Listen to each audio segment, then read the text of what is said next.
आप देख रहे हैं एसपीटी न्यूज पर 9 फरवरी रविवार सुबह 6:15 बजे राजस्थान की बड़ी खबरें। महाकुंभ में संगम स्थल पर स्नान के बाद प्रयागराज स्थित राजस्थान मंडपम में राजस्थान के मुख्यमंत्री भजन लाल शर्मा की अध्यक्षता में शनिवार को मंत्रिपरिषद की बैठक आयोजित की गई। देश के प्रधानमंत्री नरेंद्र मोदी के नेतृत्व में दिल्ली विधानसभा चुनाव में मिली प्रचंड एवं ऐतिहासिक जीत के लिए बधाई देते हुए बैठक में उनका आभार प्रकट किया गया। 144 वर्ष के अंतराल पर हो रहे महाकुंभ के दौरान आयोजित इस बैठक में देवस्थान विभाग से जुड़े कई महत्वपूर्ण निर्णय किए गए।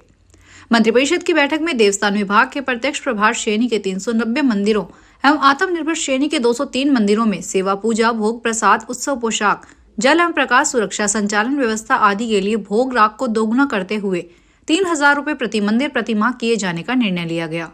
एक और महत्वपूर्ण फैसला करते हुए देवस्थान विभाग में प्रत्यक्ष आभार एवं आत्मनिर्भर मंदिरों के कार्यरत अंशकालीन पुजारियों को दिए जा रहे मानदेय को 5,000 रुपए से बढ़ाकर 7,500 रुपए प्रतिमाह करने की स्वीकृति प्रदान की गई।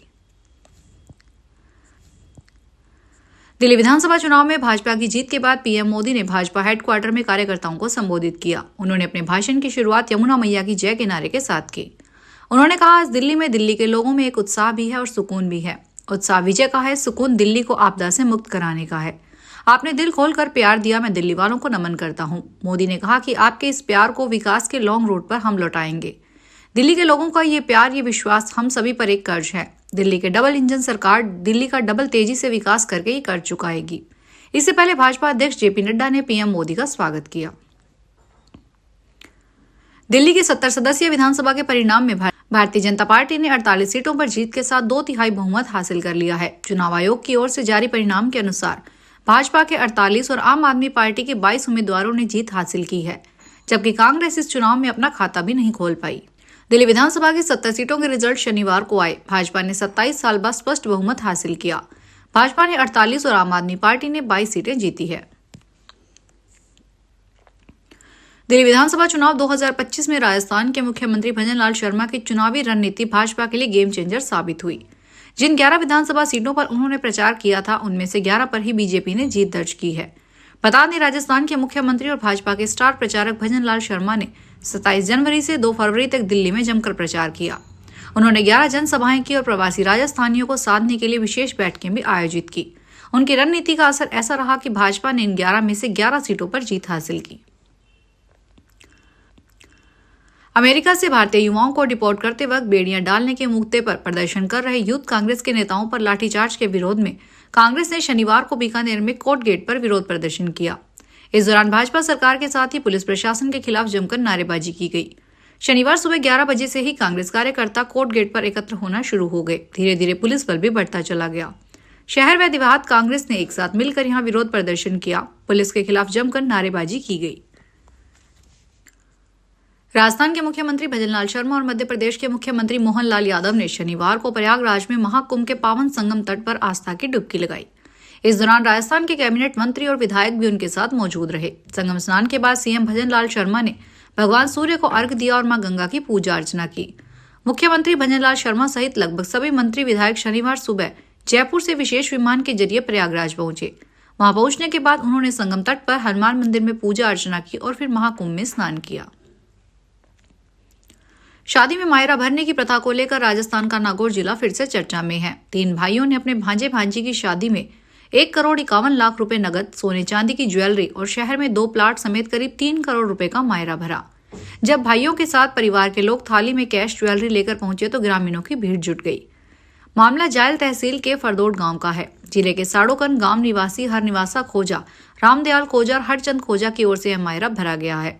तीनों भाई अपनी बहन बिरजा देवी पत्नी मदन लाल फरदोड़ा निवासी फरदोड के घर पर 7 फरवरी को सुबह मायरा भरने पहुंचे थे। उन्होंने अपने भांजा सचिन और भांजी रेखा की शादी में मायरे के तौर पे 1,51,00,000 रुपए नगद, 35 तोला सोने के गहने, 5 किलो चांदी के गहने, बर्तन, कपड़े और घरेलू सामान के साथ नागौर शहर में 20-20 लाख की कीमत के 2 प्लॉट दिए।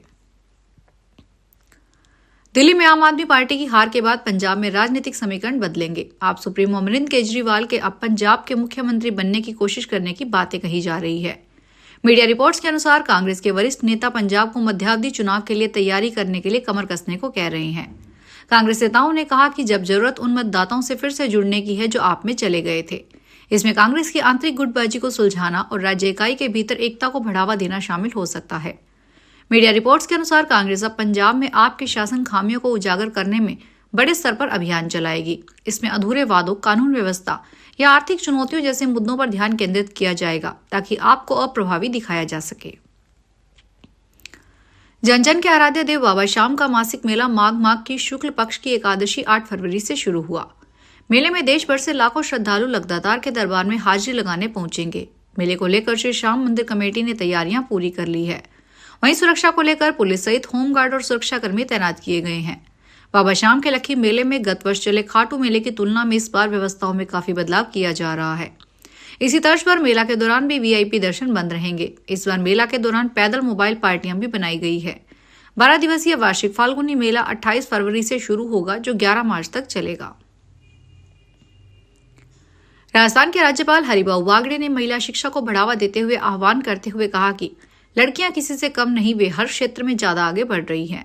श्री बागड़े ने शनिवार को राजस्थान में नागौर जिले के मुंडवा में नवनिर्मित संत दुलाराम कुलरिया एवं संत पद्माराम कुलरिया ऑडिटोरियम और आयोजकी देवी गंगाराम राठी छात्रावास के भवनों का लोकार्पण करने के बाद संबोधित करते हुए कहा कि बालिकाओं को अच्छा अभ्यास करने की जरूरत है।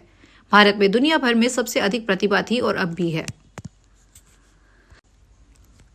प्रतापगढ़ में मनरेगा के विकास कार्यों में रिकवरी नहीं करने की एवज में रिश्वत मांगने के मामले में शुक्रवार को सामाजिक अंशेकन के बीआरपी को गिरफ्तार करने के बाद एसीबी ने शनिवार को डीआरपी संजय सिंह को भी गिरफ्तार कर लिया।